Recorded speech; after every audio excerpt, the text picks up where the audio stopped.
Welcome back to My Grandpa's Train. Today on the workbench is something that I forgot to finish in my restoration video of the Royal Blue, and that is, it is missing a wire handrail. So that is what I am going to show you today. The side you see has no railing, but the other side does. And my 300 AC in the background also needs a piece of wire handrail up on the front, but I will do that after I finish the Royal Blue. I went to my local hobby shop looking for parts, and they had a bin of various thin wire sizes available. In case anyone is wondering what the size is, here it is. The size of this wire is .047 music wire. This one happens to be an almost exact match of the original wire handrails on these engines.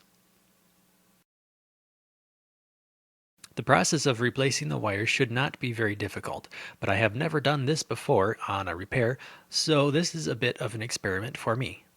What I will do next then is measure the length of the wire on the other side and make a mark with a Sharpie where to cut. After I cut it, I will take some of my metal polish and attempt to shine up the new wires so it looks like the original wire. I'm not sure if the original wire is nickel plated or if it is just polished steel. Alright, so let me get the tools necessary, and I'm going to separate a piece of this wire here.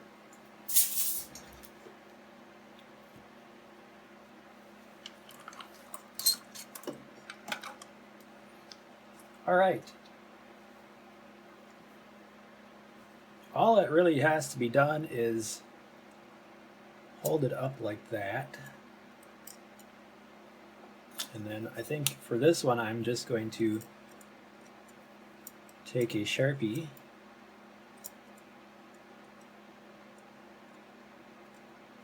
there's where I'm going to make the cut.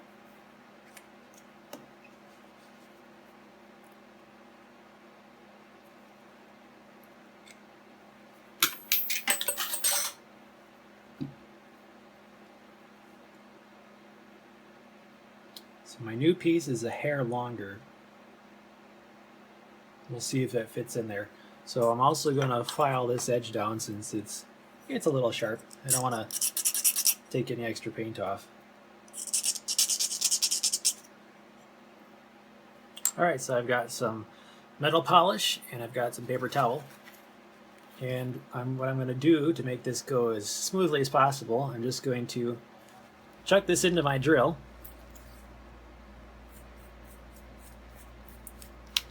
Something like that.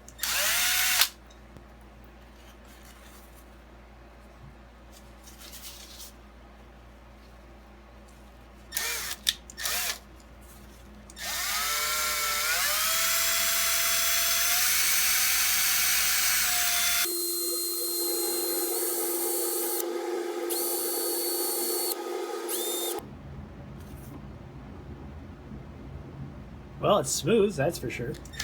So I'm curious to see. Yeah, there's a marginal improvement. It may not be really noticeable. I guess it is cleaner.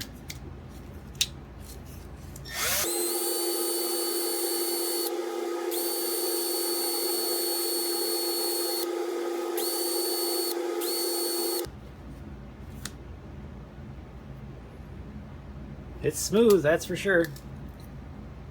Compared to that one, the unpolished is definitely darker, whereas the polished one, it's pretty close actually.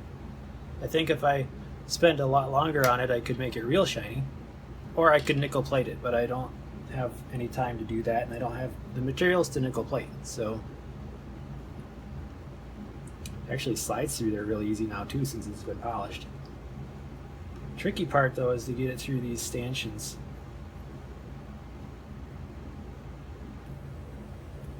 Okay, so I changed of plans here.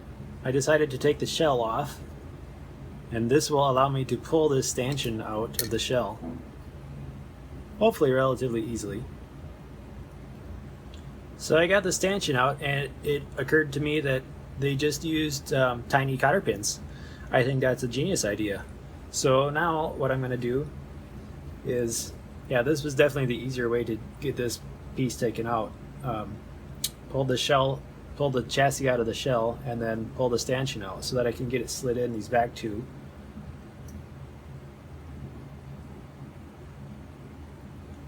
So put that on like that, and then insert this one.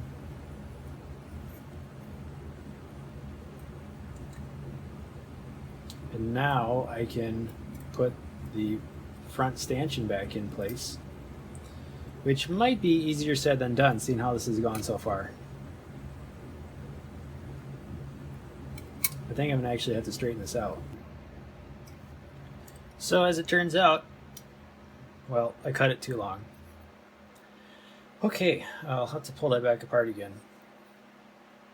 But the cotter pin straightened out real easy, and that made it a piece of cake to slide that back in. So let's pull this apart one more time, and I'll cut that down just a hair. All right, there it is. The new stanchion is installed, and it looks great. With this improvement, I think I'm actually going to attempt to pull the other stanchions off this engine and polish them. But I'm probably going to do that off camera because otherwise you're going to be sitting here for an hour watching me do that. And not everybody has that much time. So just bend this cotter pin back out. And that's it. So next I'll show you after I have all of it finished, and I will work on the 300 AC. All right, at this point I'm moving on to adding the piece of wire onto the 300 AC. So I already took my pliers and bent a 90-degree bend in this wire, and now I'm going to hold it up about there. I need to see this here. I'll just have to move it right on the edge for a minute. And then give it a mark right about there.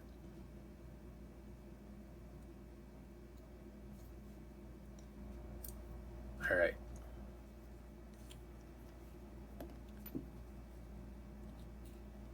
So that's where I'm going to cut that.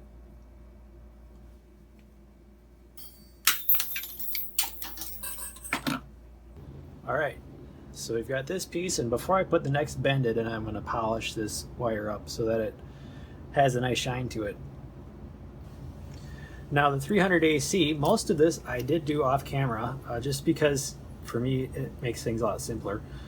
But as you can see now, it has both of its front handrails in place.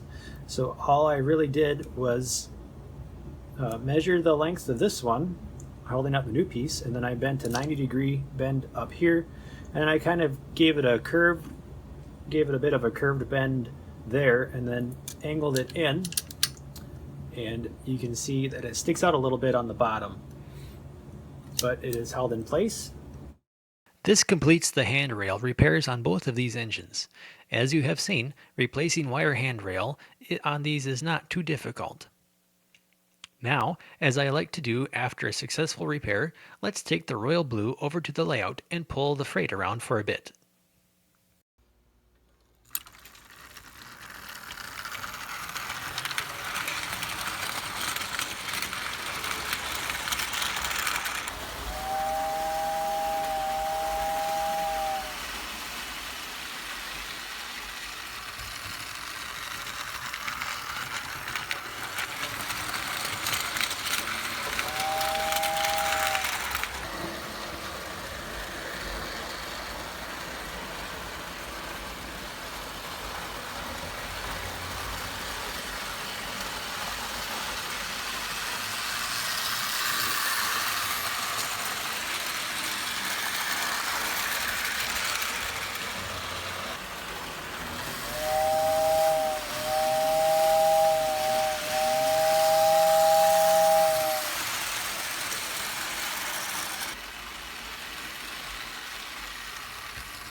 I hope you enjoyed this simple repair tutorial. If you learned something, please help out my channel by subscribing and leave a like and a comment.